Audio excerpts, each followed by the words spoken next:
What's up, PMP? SaveUsJSD here, bringing you another black and white battle.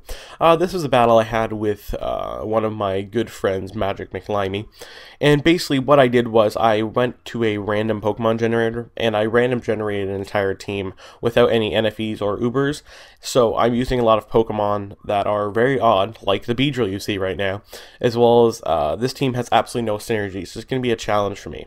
Anyways, I'm going to leave Beedrill, he's going to leave Marowak. I'm kind of want to see if he's going to be offensive or defensive, so I'm going to go with the U-turn. Does a lot, so I know he's probably an offensive set with the Bone Club, or whatever it's called. Thick Club, I think. I'm going to go into Claydol, and then I'm going to double switch right onto Beedrill, because I'm figuring he's going to switch out, fearing the Ice Beam, and that's what he does. So he's going to go back into his Jellicent, and I'm going to U-turn out, and I'm going to go into my Audino, because I don't know why, but I was kind of figuring he'd be like Choice of some kind. I thought he'd be Scarf by seeing that, but seeing that damage, I'm figuring he's probably going to be Spect, but I'm still not sure because I haven't really experienced a Spect Jellicent yet. So I'm going to go with the T-Wave, trying to slow whatever he brings in down. And he goes into this Electros. Now that doesn't really bother me, so I'm going to go right into Claydol. The reasoning behind that being I figured he'd want to go with a physical electrical attack, or if the off chance he was a coil set, I figure my Claydol can take it. So, got Claydol out there. And I'm figuring he's going to switch out because I don't think he's going to be mixed.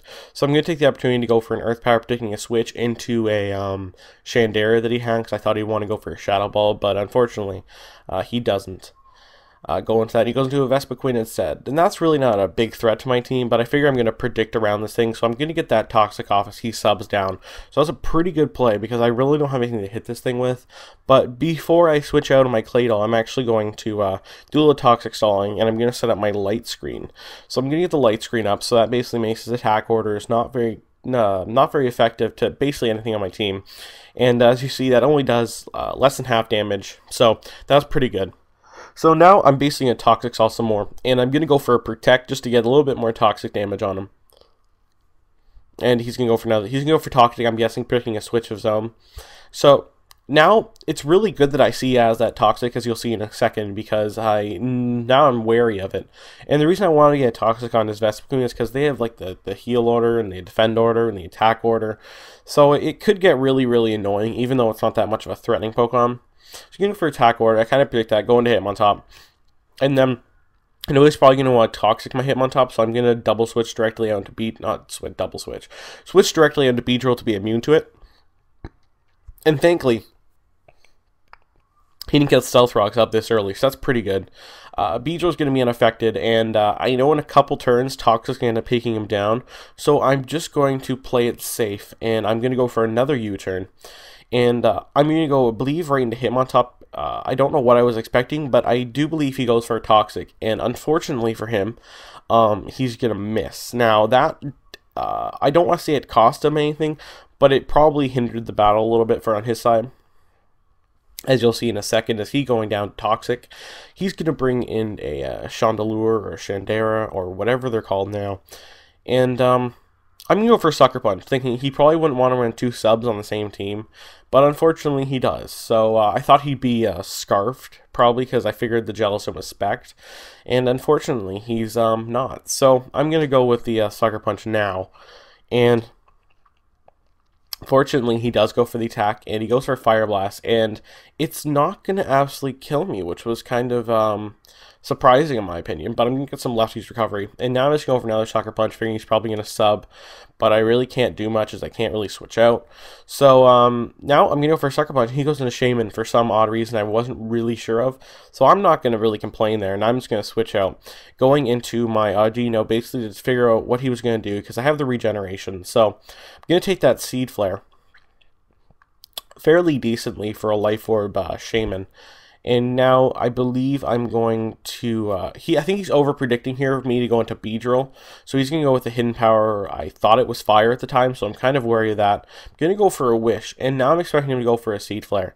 So I'm going to go into my Beedrill now to get a Wish up on it. And he's going to go for an Earth Power, and that was pretty good for him. It's going to do about half damage, more than anything that he could have done with Shaman. So that's pretty good, as you'll see in a second.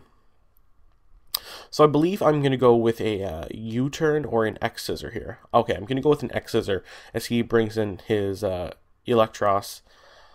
And unfortunately, the Electros is unbelievably bulky. And the X-Scissor, even though it's a Beedrill with max attack, I believe, it's not going to do very much. So, I'm going to go right into Donphan, because I'm figuring he's a physical attacker. And unfortunately, he's going to be mixed. He's going to go for a flamethrower, I believe. And he's going to get the burn hacks. And that was really, really unfortunate, as I have a banded Donphan instead of a standard defensive rapid spinner with stealth rocks. So unfortunately, he's going to get that. And I'm going to misclick Earthquake. I was trying to go for either an Ice Shard or a Stone Edge. I honestly can't remember at the second. But unfortunately, my Donphan basically goes to waste. And this Electros is going to be probably the most annoying thing in his team at the moment, other than this Jellicent.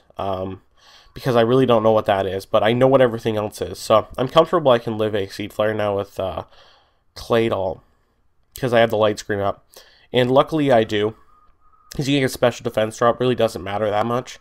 And I'm just going to go for a Toxic because I want to try to get his switch out. I know he has the rest at the same time, either rest or switch out. So I believe here I'm going to switch right into my Beedrill, expecting him to go for a rest. Unfortunately, he's going to go for Hidden Power, but fortunate enough for me, it's actually going to be Hidden Power Ice, not Hidden Power Fire. So what I was scared about the entire game was actually something that I didn't really have any fear of, as his most effective move on Beedrill would be Earth Power. So Beedrill's going to U-turn, and he's going to wreck a Shaman, which is pretty awesome, because Beedrill wrecks bitches. And now I'm going to go into my Crocodile, as he goes into the Jellicent. Now, I'm not quite sure if it's spec'd, even though I'm positive it is. I don't want to be that silly with it, so I want to play it safe. I'm going to go into Claydol, basically as Death Fodder. Is the health it has, it's not going to really be much useful. Now I'm going to go to Audino, and I'm going to try to get a Wish Up and fake that I actually have Protect, even though I don't. And unfortunately, he's going to actually think I have Protect, and he's going to double switch, which was pretty good. And I'm going to predict the double switch, I believe, into his Shandera, if I recall correctly. And unfortunately for him, or fortunately for me, sorry, I'm going to go for Thunder Wave, and he's going to go into Marowak, and that's really not going to do anything, as Marowak is ground type. So now, I'm figuring with Audino, I can live one Earthquake, even though I really don't have any defensive investment. Audino has a lot of natural bulk with the HP, so I'm figuring I might be able to live one, and I do with like a sliver of health. And I'm going to go for an Ice Beam. That's going to take the Marowak down quite a bit. And the good thing about that is, it's going to bring me into KO range with the Crocodile. I'm going to go with an Earthquake just to take this thing out. I really didn't have much to fear. I didn't figure he'd want to bring into his Electros. And I'm going to get the Moxie boost. So now Crocodile is at that +1 attack because of the Moxie. And I know I have a very good chance to get complete sweep off with Crocodile here, as long as my Crocodile outspeeds the Jellicent and it is indeed spec'd. Fortunately for me, he is spec'd. I do outspeed, I get the second Moxie boost. So now I know that he probably won't be able to take me out with a Flamethrower, even if he does live this crunch. So I'm going to go for the crunch, and luckily at +2, it's going to be able to take out the Electros, which is pretty impressive all in itself with the Life Orb boost. Now I'm at +3, and he only has one Pokemon left, and I believe that Chandelier. And I'm going to go for a crunch, and that's going to be a great game. So that was an extremely fun game, Aiden, and I hope you guys all enjoyed. Make sure to rate and comment, and I'll check you guys later. Peace.